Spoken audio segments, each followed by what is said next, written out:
श्रीमद्भागवत महापुराण प्रथम स्कंद अथ पंचमोऽध्याय। भगवान के यश कीर्तन की महिमा और देवर्षि नारद की पूर्व चरित्र हिंदी अनुवाद के साथ में। सूत उवाच अथ तं सुखमासीन उपासीन वीर्यश्रवाः देवर्षि प्राविप्रर्षि वीणापाणिः समयन्निव। नारद उवाच पाराशर्य महाभाग भवतः क्वचिदात्मना परितुष्यति शारीर आत्मा मानस एव वा। जिज्ञासितं सुसम्पन्नमपि ते महदद्भुतं कीर्तवान् भारतं यस्त्वं सर्वात् परिगृह्णीतं। जिज्ञासितमधीतं च यत्तद् ब्रह्म सनातनम् अथापि स्वतस्यात् मानमकीर्तारथ इव प्रभो। व्यास उवाच आस्त्येव मे सर्वमिदं त्वयोक्तं तथापि नात्म परितुष्यते मे। तन्मूलमव्यक्तमगाधबोधं पृच्छामहे त्वात्मभवात्मभूतम्। स वै भवान् वेद समस्तगुह्यमुपासितो यत्पुरुषः पुराणः। परावरे स्वमनसैव विश्वं सृजत्यवत्यति गुणैरसङ्गः। त्वं पर्यटनर्क इव त्रिलोके मन्तश्चरो वायुरिवात्मसाक्षी। परावरे ब्रह्मणि धर्मतो व्रतैः स्नातः च मे न्यूनमलमभिचक्षो। श्रीनारद उवाच भवतानुदितप्रायं यशो भगवतो मलं येनैवासो न तुष्येत मन्ये तद्दर्शनमखिलं। यथा धर्मदयश्चार्था मुनिवर्यानुकीर्तिताः न तथा वासुदेवस्य महिमा ह्यनुवर्णितः। न यद्दोचश्चित्रपदं हरेर्यशो जगत्पवित्रं प्रगृहीत करिः चेत् तद्वा यशं तीर्थमुशन्ति मानसा न यत्र हनसा निर्माति शिक्षया। तद्वाग्विसर्गो जनताग्विप्लवो तस्मिन् प्रति श्लोकमवधवत्यपि। न मान्यनन्तस्य यशोऽङ्कितानि शृण्वन्ति गायन्ति गृह्णन्ति साधवः। नैष्कर्ममप्यच्युत भाववर्जितं न शोभने ज्ञानमलं निरञ्जनम्। कुतः पुनः शाश्वतभाद्रमीश्वरेण चार्पितं कर्म यदप्यकारणम्। अथो महाभाग भवान् मोगदेकशुचिस्रवाः सत्यरतो धृतभरतः। उरुकर्मस्याखिलबन्धमुक्तः समाधिनानुस्मरत विचेष्टितम्। ततोऽन्यथा किञ्चन यदेवक्षतः पृथक् दिशाश्च तत्कृत रूपनामभिः। न कुत्रचित् क्वापि च दुःस्थिता मतिर्लभेत वातः नौरिवासपदम्। जुगुप्सितं धर्मकृतेऽनुशासतः स्वभावरक्तस्य महान् व्यतिक्रमः। तद्वाक्यतो धर्म इति तरः स्थितो न मन्यते तस्य निवारणं जनः। विचक्षणोऽस्यार्हति वेदितुं विभोरनन्तपारस्य निवृत्तितः सुगमः। प्रवर्तमानस्य गुणैरनात्मनः स ततो भवान् दर्शय चेष्टितं विभो।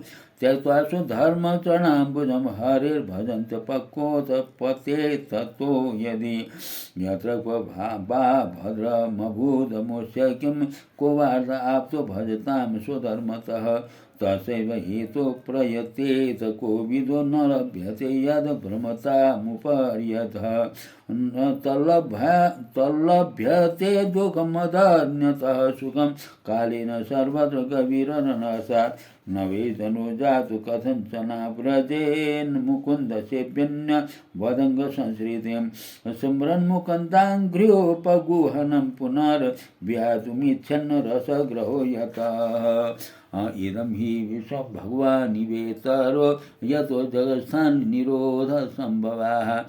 तद् स्वयं वेद भवासु तथापि वै प्रादेशमात्रं भवतः प्रदर्शितः।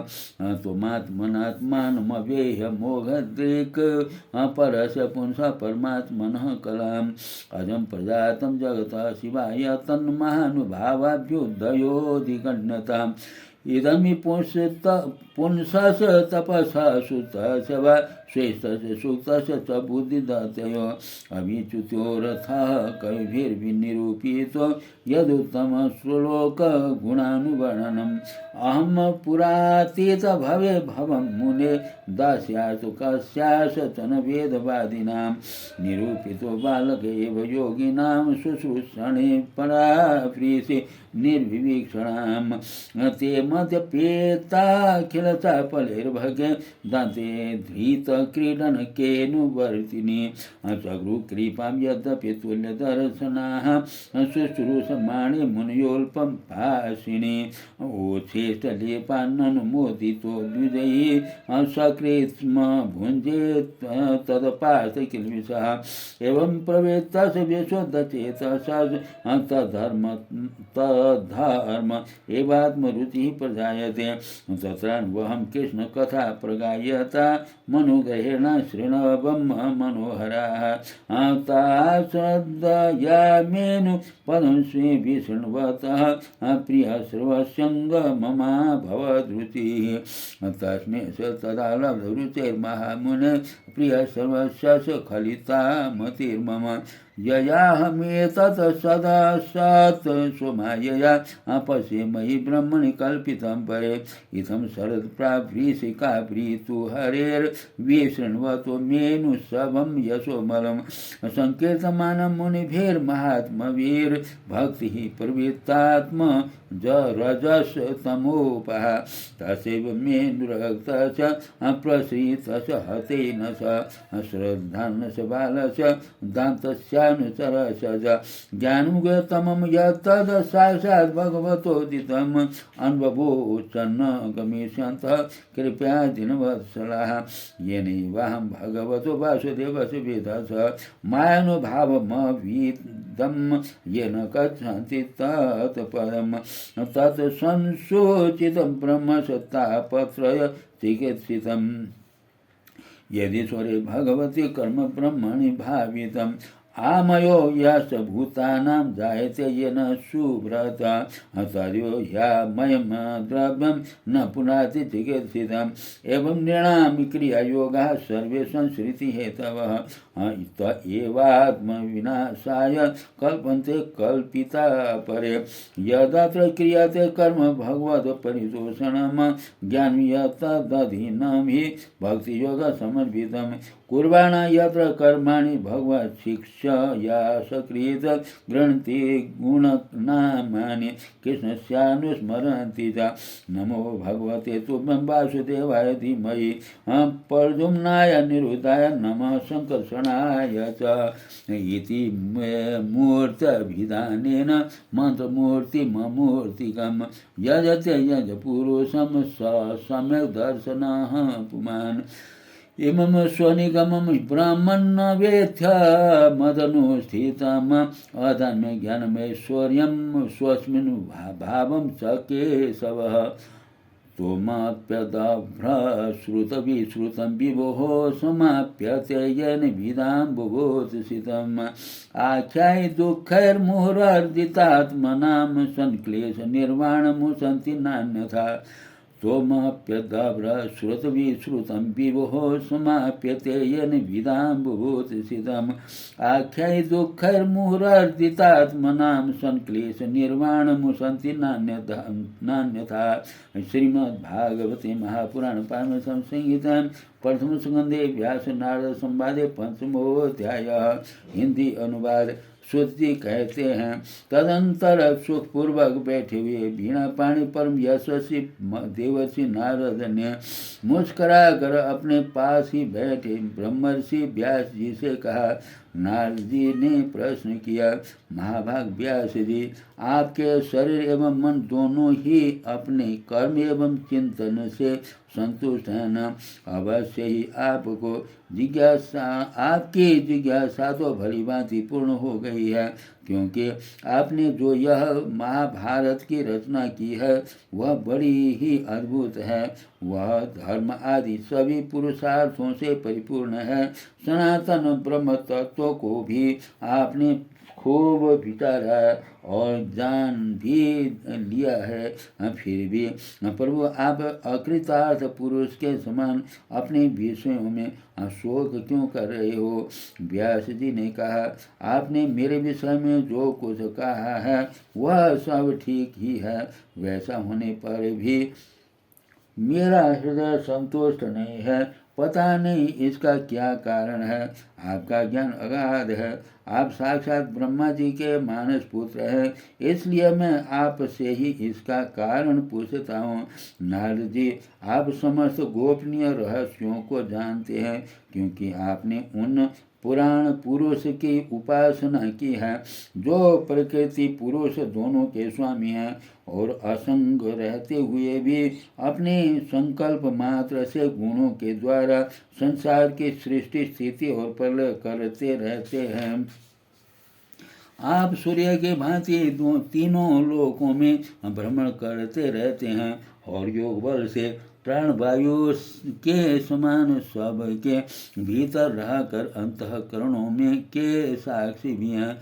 योगानुष्ठान और नियमों के द्वारा पर ब्रह्म द्वारा शब्द ब्रह्म दोनों की पूर्ण प्राप्ति कर लेने पर भी मुझसे जो बड़ी कमी है उसे आप कृपा करके बतलाइए।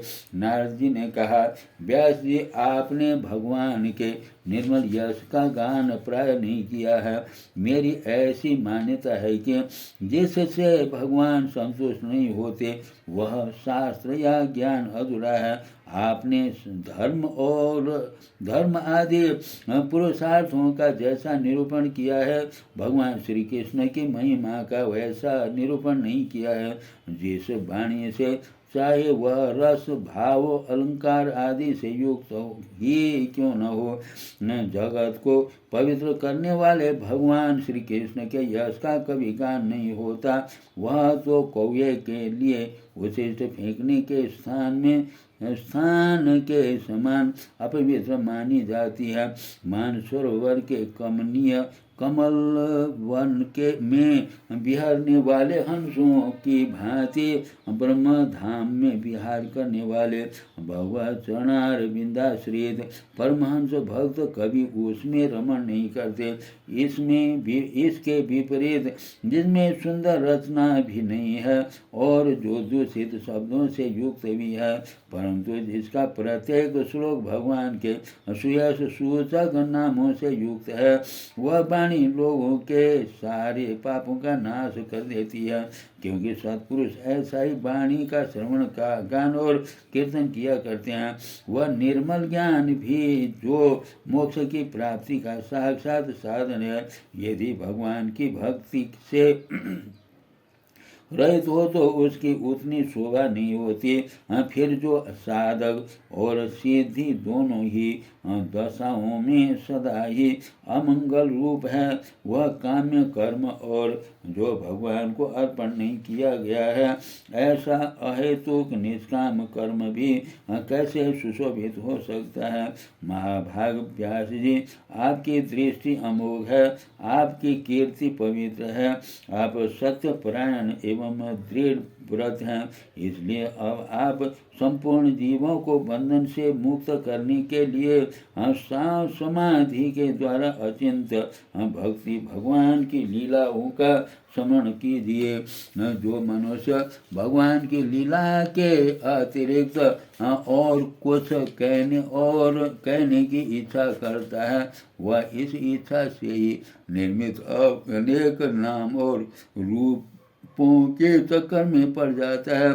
उसकी बुद्धि भेदभाव से भर जाती है। जैसे हवा के झकोरों से डगमगाती हुई डोंगी को कहीं भी ठहरने का ठोर नहीं मिलता, वैसे ही उसकी चंचल बुद्धि कहीं भी स्थिर नहीं हो पाती। हम संसारी लोग स्वभाव से ही विश्व में फंसे हुए हैं। धर्म के नाम पर आपने इन्हें निंदित पशु हिंसा युक्त सकाम कर्म करने की ही भी आज्ञा दे दी है। यह बहुत ही उल्टी बात हुई। क्योंकि मूर्ख लोग आपके वचनों से पूर्वक निंदित कर्म को ही धर्म मानकर यही मुख्य धर्म है ऐसा निश्चित करके उसका निषेध करने वाले वचनों को ठीक नहीं मानते। भगवान अनंत है, कोई विचारवान ज्ञानी पुरुष ही संसार की ओर से निवृत्त होकर उनमें स्वरूप भूत परमानंद का अनुभव कर सकता है।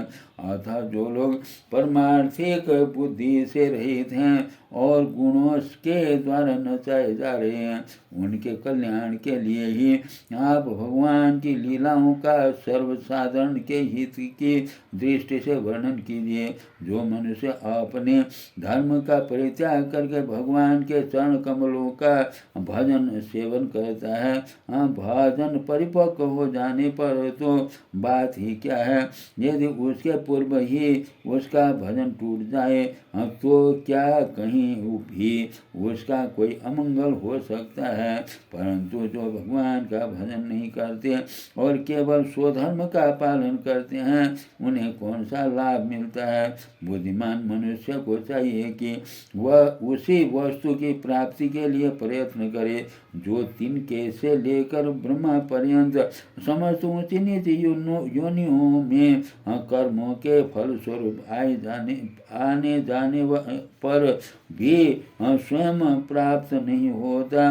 संसार के विषय सुख तो जैसे बिना चेष्टा के दुख मिलते हैं, वैसे ही कर्म के फल रूप में अचिंत गति समय के फेरे से सबको सर्वत्र स्वभाव से ही मिल जाते हैं। व्यास जी जो भगवान श्री कृष्ण के चरणार बिंद का सेवक है, वह भजन न करने वाले कर्मी मनुष्य के समान दैवात कभी बुरा भाव हो जाने पर भी जन्म मृत्युमय संसार में नहीं आता। वह भगवान के चरण कमलों के आलिंगन का स्मरण करके फिर उसे छोड़ता नहीं है। उसे रस का चस्का जो लग चुका है, जिनसे जगत की उत्पत्ति स्थिति और प्रलय होते हैं, वह भगवान ही इस विश्व के रूप में भी हैं। ऐसा होने पर वे उसके विलक्षण हैं, उससे विलक्षण है। इस बात को आप स्वयं जानते हैं, तथापि मैंने आपको संकेत मात्र कर दिया है। व्यास जी आपकी दृष्टि अमोघ है। आप इस बात को जानिए कि आप पुरुषोत्तम भगवान के कला अवतार हैं। आपके अजन्मा होकर भी जगत के कल्याण के लिए जन्म ग्रहण किया है, इसलिए आप विशेष रूप से भगवान की लीलाओं का कीर्तन कीजिए। विद्वानों ने इस बात का निरूपण किया है कि मनुष्य की तपस्या वेदाध्ययन यज्ञानुष्ठान स्वाध्याय ज्ञान और ज्ञान का एकमात्र प्रयोजन यही है कि पुण्य कीर्ति श्री कृष्ण के गुणों और लीलाओं का वर्णन किया जाए। मुने पिछले कल्प में अपने पूर्व जीवन में मैं वेदवादी ब्राह्मणों की एक दासी का लड़का था। वे योगी वर्षा ऋतु में एक स्थान पर चातुर्मास कर रहे थे। बचपन में ही मैं उनकी सेवा में नियुक्त कर दिया गया था। मैं यद्यपि बालक था, फिर भी किसी प्रकार की चंचलता नहीं करता था। जितेंद्रिय था, खेल कूद से दूर रहता था और आज्ञा अनुसार उनकी सेवा करता था। मैं बोलता भी बहुत कम था। मेरे इस शील स्वभाव को देखकर समुदर्शी मुनियों ने मुझ सेवक पर अत्यंत अनुग्रह किया। उनकी अनुमति प्राप्त करके बर्तनों में लगा हुआ प्रसाद में एक बार खा लिया करता था। उससे मेरे सारे पाप धुल गए। इस प्रकार उनकी सेवा करते करते मेरा हृदय शुद्ध हो गया और वे लोग जैसा भजन पूजन करते थे उसी में मेरी भी रुचि हो गई न प्यारे व्यासी। उस सत्संग में उस लीला गान परायण महात्माओं के अनुग्रह से मैं प्रतिदिन श्री कृष्ण की मनोहर कथाएं सुना करता। श्रद्धापूर्वक एक एक पद श्रवण करते करते प्रिय कृति भगवान में मेरी रुचि हो गई। महामुने जब भगवान में मेरी रुचि हो गई तब उन मनोहर कृति प्रभु में मेरी बुद्धि भी निश्चल हो गई। उस बुद्धि से मैं इस संपूर्ण सत और असत रूप जगत को अपने पर ब्रह्म रूप स्वरूप आत्मा में माया से कल्पित देखने लगा। इस प्रकार शरद और वर्षा इन दो ऋतुओं में दोनों समय उन महात्मा मुनियों ने श्री हरि के निर्मल यश का संकीर्तन किया और मैं प्रेम से प्रत्येक बात सुनता रहा। तब चित्त के रजोगुण और तमोगुण को नाश करने वाली भक्ति का मेरे हृदय में प्रादुर्भाव हो गया। मैं उनका बड़ा ही अनुरागी था, विनयी था। उन लोगों की सेवा से मेरे पाप नष्ट हो चुके थे। मेरे हृदय में श्रद्धा थी, इंद्रियों में संशय था एवं शरीर वाणी और मन से मैं उनका आज्ञाकारी था। उन दीन वत्सल महात्माओं ने जाते समय कृपा करके मुझे उस गुह्यतम ज्ञान का उपदेश किया जिसका उपदेश स्वयं भगवान ने अपने श्रीमुख से किया है। उस उपदेश से ही जगत के निर्माता भगवान श्री कृष्ण की माया के प्रभाव को मैं जान सका, जिसके द्वारा जान लेने पर उनके परम पद की प्राप्ति हो जाती है।